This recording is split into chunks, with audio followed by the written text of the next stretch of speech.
Bienvenidos de nuevo a Dentro la Historia, el canal para quienes aman la historia contemporánea. Giovanni y yo notamos que las historias de mar, marineros, barcos y hasta submarinos les gustan mucho. Entonces, pensamos en una historia un poco particular, que trata sobre un barco italiano que tuvo una vida extremadamente larga y en ciertos aspectos aventurera. Es un barco dedicado a un santo, a una figura mitológica de la religión, asociado principalmente con el dragón. Ya lo adivinaron, San Jorge. Esta es una historia de mar. Esta es una historia de un barco. Esta es una historia de hombres, de marineros. Es también una historia de coraje. Es una historia muy particular que los invito a seguir con nosotros a lo largo de lo que es una verdadera navegación. El crucero acorazado San Jorge representó uno de los puntos más altos del diseño naval italiano, de principios de 1900. A la vez, uno de los últimos grandes ejemplos de este tipo de barco. La era de los cruceros acorazados terminó con la llegada de los acorazados monocalibre, los cruceros de batalla y nuevos tipos de crucero. El crucero pesado y el ligero. La historia del San Giorgio está ligada a la Regia Marina durante grandes cambios tecnológicos, políticos y estratégicos, y culmina en la historia de la Plaza Fuerte de Tobruk, la ciudad maldita. Volvamos al inicio. Siglo XIX. Italia, aún joven tras su reciente unificación, buscaba consolidarse como potencia marítima más allá del Mediterráneo. La competencia naval con Austria, Hungría y Francia llevó a la Regia Marina a equiparse con unidades modernas para operar en misiones de escuadra, protección del tráfico y presencia colonial. La construcción naval en Italia, cada vez más avanzada, cada vez más objeto de investigación, llevó a la realización de barcos tan bellos y tan eficientes que llegaron a ser exportados. Imaginen que, basándose en el diseño del crucero acorazado Garibaldi, que había dado origen a su propia clase, se realizaron exportaciones. Italia exportó el Garibaldi, sus diseños y logros. En Argentina lo había exportado. En Japón incluso había vendido un crucero acorazado que todavía existe hoy en Grecia, el Georgios Saverov. Aún lo pueden encontrar en el Pireo, bajo bandera griega como teórico buque insignia de la Marina helénica y como barco museo. Si van a Grecia, visiten el Georgios Saverov y comprueben la calidad italiana de su construcción. Volviendo al periodo entre finales del siglo XIX y principios del XX, el crucero acorazado en esa época representaba una solución, diríamos, de compromiso. Un barco lo suficientemente rápido, bien armado y protegido, capaz de sostener el combate incluso contra unidades más grandes, además de poder cumplir funciones de manera autónoma. La Regia Marina se superó con la clase San Giorgio, superando límites previos, especialmente en protección y disposición del armamento. El San Giorgio se construyó en Castellamare di Stabia en 1900, 5 fue votado en 1908 y entró en servicio en 1910. Era el buque líder de una serie ya terminada. Junto a él estaba su gemelo San Marco, construido con pequeñas pero significativas diferencias. El San Giorgio se destacó por un blindaje más racional respecto a clases previas, desde el diseño. Tenía un cinturón blindado continuo a lo largo de toda la línea de flotación, una protección adecuada para las torretas de artillería y una disposición del armamento principal que privilegiaba la potencia de fuego en amplios sectores de tiro. El armamento principal consistía en 4 cañones de 254 milímetros en 2 torretas dobles, una a proa y otra a popa, y una batería secundaria de cañones de 190 milímetros, también en torretas dobles, alrededor de la isla del casco. Después, artillería ligera para defenderse de unidades menores como torpederas, y más tarde contraataques aéreos. El gran riesgo, el que se presenta a partir de la Gran Guerra, y que luego se experimentará cada vez más en los años siguientes. La propulsión a vapor de la unidad garantizaba una velocidad máxima superior a los 22 nudos, que para la época era considerable. El San Giorgio era un barco avanzado, pero al entrar en servicio ya estaba en parte obsoleto. 4 años antes, cuando el San Giorgio aún estaba en los astilleros de Castellamare di Stabia, los ingleses votaron el Dreadnought, del que ya hablamos en el video pasado sobre acorazados. Este barco revolucionario volvió obsoletos a todos los acorazados de varios calibres y muchos cruceros acorazados. A pesar de eso, el San Giorgio seguía siendo un barco potente y versátil. La Regia Marina lo incorporó rápidamente y lo estrenó en combate. En 1911-1912, el Reino de Italia declaró la guerra al Imperio Otomano para conquistar Libia, en la Guerra Ítalo-Turca. El San Giorgio opera en el Mediterráneo Oriental y costas de Libia, apoyando desembarcos con artillería y controlando rutas marítimas. En este periodo, el San Giorgio demuestra eficacia, confirma la solidez del proyecto y también resulta ser un excelente barco para entrenar a la tripulación. Al estallar la Primera Guerra Mundial, sin embargo, el San Giorgio, que tiene una antigüedad bastante limitada, ya que han pasado pocos años desde su entrada en servicio, ya es considerado un barco de segunda línea. Aún así, recibe tareas igual de importantes. Opera en el Adriático, realizando patrullajes, escoltas y misiones disuasorias bajo el concepto de Fleeting Wing contra la Marina austrohúngara. Como muchas grandes unidades de la Regia Marina, el San Giorgio no tiene oportunidad de participar en batallas navales, pero aún así es considerado como un barco bastante útil. Tras el conflicto surge la duda habitual: ¿qué hacer con los barcos antiguos? Muchas de estas son enviadas al desguace, con el fin de recuperar la chatarra de hierro. El San Giorgio no, mientras que su gemelo, el San Marco, poco a poco es despojado de todo lo útil y transformado en un blanco radiocontrolado para ejercicios. El San Giorgio realiza instrucción y viaja al extranjero, como a América Latina en verano del 24, con el príncipe heredero Humberto di Saboya a bordo. Después va al Mar Rojo, realiza otro crucero, pero ya es obsoleto para misiones operativas. Entre 1930 y 1935 está en Pola como barco escuela. En 1936 cambia todo. Inicia la Guerra Civil Española. Lo mencionamos en una miniserie disponible en nuestras listas del canal.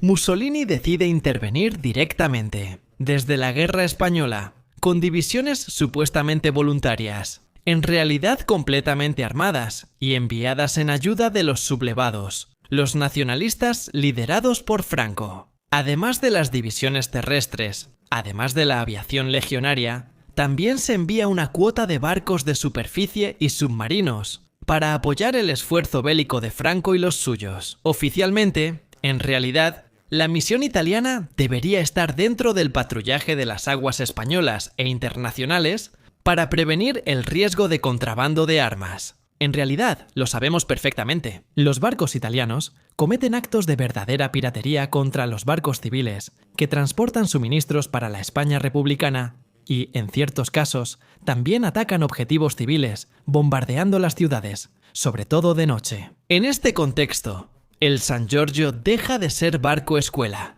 se reincorpora al servicio y se asigna como buque de mando a la división naval. Es una asignación que dura poco, menos de un año. Entre 1937 y 1938, el San Giorgio es llevado al dique y completamente modernizado, con un doble papel, el de barco escuela, todavía para los cruceros de verano de los cadetes de la Academia Naval de Livorno, pero también con opción de reincorporarse rápido al servicio como barco de combate. La reconstrucción abarca los espacios interiores, obviamente para obtener espacio para alojar a los cadetes, pero también las superestructuras, el sistema de motores y algunas modificaciones en la propulsión.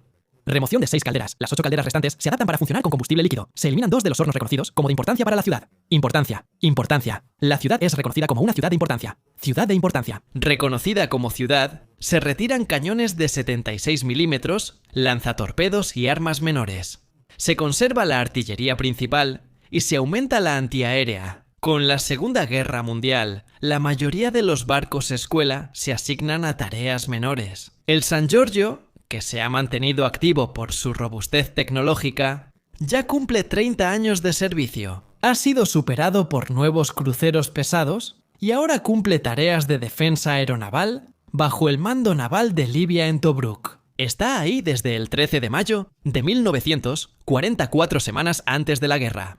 Su propósito es ser una batería flotante, costera y antiaérea. No tiene la velocidad para actuar en escuadra en mar abierto. Solo puede ser un fuerte sobre el agua para evitar ataques ingleses al puerto de Tobruk, posibles desembarcos anfibios y apoyar la defensa antiaérea. Por esto, el barco es rodeado en el puerto por redes antisubmarinas y en la cubierta se colocan sacos de arena para reforzar la protección horizontal. En los primeros días de la guerra, el San Giorgio enfrenta incursiones aéreas británicas en Tobruk hasta el 28 de junio de 1940, cuando su artillería antiaérea derriba un avión italiano por error. Es un Savoia Marchetti SM-79, es el avión en el que viaja el mariscal de Italia, así como el gobernador de Libia, Italo Balbo. El derribo de ese avión causa la misteriosa muerte de Balbo, sobre la que se ha especulado mucho. Existe la posibilidad de que en el fondo haya sido un derribo intencional para eliminar a un molesto enemigo personal de Mussolini, causando no solo el regreso a Libia de Rodolfo Graziani, sino también un cambio de estrategia. Graziani, bajo presión de Mussolini, cruza la frontera egipcia y se instala en Sidi al-Barrani, actuando como un centurión romano y creando un campamento centuriado, poniendo a disposición de sus propios soldados el agua traída, arrancando el acueducto del Jebel Cirenaico y obligando a los soldados a construir una carretera para el transporte de suministros.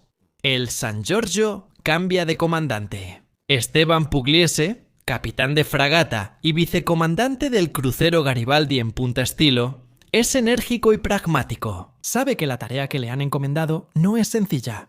También sabe que el San Giorgio no tiene las cualidades de navegación necesarias para realizar salidas. Debe mantener a la tripulación siempre entrenada y lista para la batalla. Y sabe que ese barco, en caso de que lleguen los ingleses, estará condenado. Y eso es lo que sucede en 1941. Un mes antes, Graziani presenció cómo su ejército fue destruido en pocas horas. En Sidi el-Barrani, el ataque inglés destruyó completamente el ejército del mariscal. El agrupamiento Maletti, única fuerza blindada, fue sorprendido casi dormido. Maletti muere de un balazo en la cabeza al asomar la cara fuera de su tienda. Algunos tanques de su agrupamiento son capturados por australianos, quienes los repintan con un diseño distinto y un gran canguro blanco en los costados. Esos tanques llegan a Tobruk en enero de 1941. La fortaleza está aislada y bajo fuerte ataque terrestre y aéreo. El San Giorgio resiste como puede. El barco es objeto de hasta 10 fuertes ataques con bombas y torpedos. Responde con todas sus armas, derribando y dañando 47 aviones ingleses. El 21 de enero del 41, 3 proyectiles de un avión inutilizan un cañón antiaéreo de 100 milímetros. Pugliese sabe que Tobruk está perdida y solicita permiso para zarpar. Solicita ir mar adentro, aunque implique enfrentar barcos ingleses y volver a Italia. La autorización no llega. La solicitud de Pugliese fue rechazada.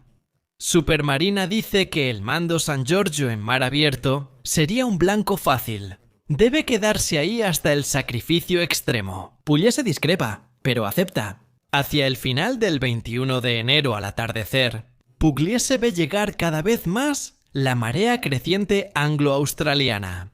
Ves llegar oleadas de bombarderos, torpederos y cazabombarderos que apuntan al puerto y a tu barco.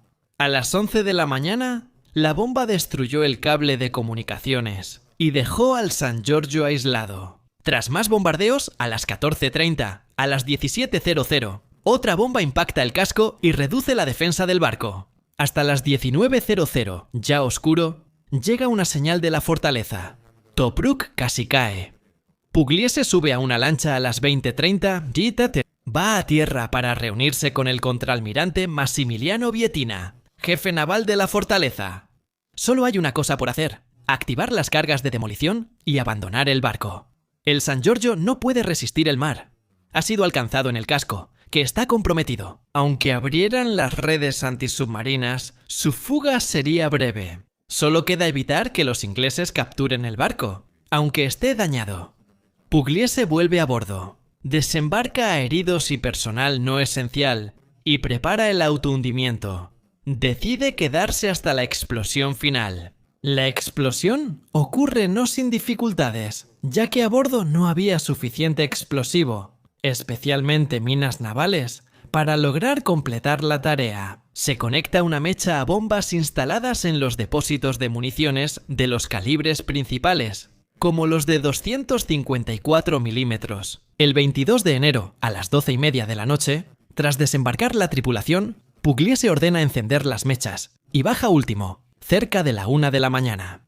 Inicialmente no hay explosión. Entonces, Pugliese regresa a bordo junto con algunos miembros de la tripulación y constata que, lamentablemente, las mechas se han apagado, así que da la orden de arrojar gasolina en los compartimentos de municiones. El incendio debería provocar precisamente la explosión, pero durante estas operaciones, el compartimento central, ya inundado de gasolina, explota y se escuchan otras explosiones. Pugliese está herido, es hospitalizado, y es ahí donde los ingleses lo capturan al día siguiente. En la explosión murieron algunos hombres. El jefe torpedista Alessandro Montaña y el subteniente Giuseppe Buccioni. Testigos afirman que Pugliese, antes de ser hospitalizado, maldijo Tobruk. Será la primera de varias. El San Giorgio y el comandante Pugliese reciben la medalla de oro al valor militar. Pugliese termina su guerra en la India, en el campo de concentración de Yole. Llega solo al final de la guerra, pero aquí no termina la historia del San Giorgio. Sigue, porque esta historia es tan absurda e increíble que aún merece ser contada. No solo porque Pugliese recibe la medalla a la memoria al creerse muerto, también es ascendido de forma póstuma. Capitán de navío, lo sabrá al volver a su país y exigir la actualización de los registros civiles. Además, el San Giorgio permanece en Tobruk, destruido en el puerto. Los ingleses, durante el periodo de ocupación de la fortaleza, ni siquiera se molestan en recuperar algo, salvo algunas pertenencias. Y ahí se queda, como una silueta ennegrecida. Justo a la sombra de esa silueta se ven los pescadores intentando recuperar algo en el mar. Tras la recuperación de Tobruk en 1942 por fuerzas italo-alemanas, los infantes de San Marco serán enviados como fuerza antidesembarco bajo esa sombra. Siempre a la sombra de esa silueta, a inicios del otoño del 42 comandos ingleses lucharán con cuchillo y granada en mano, justo contra el San Marco, en una absurda carnicería. El San Giorgio permanece ahí. Se llevan a tierra firme los 3 últimos cañones de 100 milímetros en funcionamiento, que aún pueden reutilizarse. Regresan a Italia, los preparan y usan como baterías costeras. Incluso tras la caída definitiva de la fortaleza, en el invierno de 1942 a 1943, el San Giorgio sigue ahí, mutilado y ennegrecido por el humo. Solo hasta 1951, cuando la guerra ya había terminado hace tiempo, la República Italiana y el Reino de Libia llegan a un acuerdo para recuperar ese pecio que resulta estorboso. Buscan liberar Tobruk de un huésped no deseado. El San Giorgio aún flota, y su recuperación se intenta en 1952. El barco se había apoyado en el fondo, pero en poco tiempo es reflotado con cajas de compensación y puesto a remolque de un remolcador, el Ursus. La idea es regresarlo a Italia, desmantelarlo, recuperar el material ferroso y cerrar su historia. Pero quizá Pugliese no maldijo solo a Tobruk. Quizás también la lanzó sobre el San Giorgio, porque cuando llegó al mar abierto, el viejo crucero parecía cansado y quería volver al mar. Empieza a convertirse en una carga, un lastre. Es demasiado pesado. Está haciendo agua. El Ursus, a toda potencia, no logra remolcarlo. Los cables de remolque empiezan a aflojarse. Al final se rompen y el pecio se hunde, a 100 millas de Tobruk. Así termina la historia del San Giorgio, el último crucero acorazado de Italia, primero de la Regia Marina, y luego como pecio de la Marina Militar Italiana. Último de su tipo, un barco que sobrevivió la guerra ítalo-turca, la Primera Guerra Mundial, los años 20, la Guerra de España y la Segunda Guerra Mundial. El San Giorgio había visto y vivido mucho. Quizás no quería hacer otra cosa más que descansar para siempre, a pesar de que intentaron de varias maneras recuperarlo, darle un último sentido, un último significado. No quería ser chatarra, solo hallar un lugar digno. Era el último de su especie, un barco que sobrevivió la guerra, en el Mediterráneo, pero bajo su superficie. Donde hay paz en las profundidades, sin estruendos de bombas ni torpedos. Allí descansan también los recuerdos de quienes vivieron, lucharon y murieron a bordo. Un regreso al mar. La conclusión digna de una historia tan increíble que quizá algún día merecería incluso una película.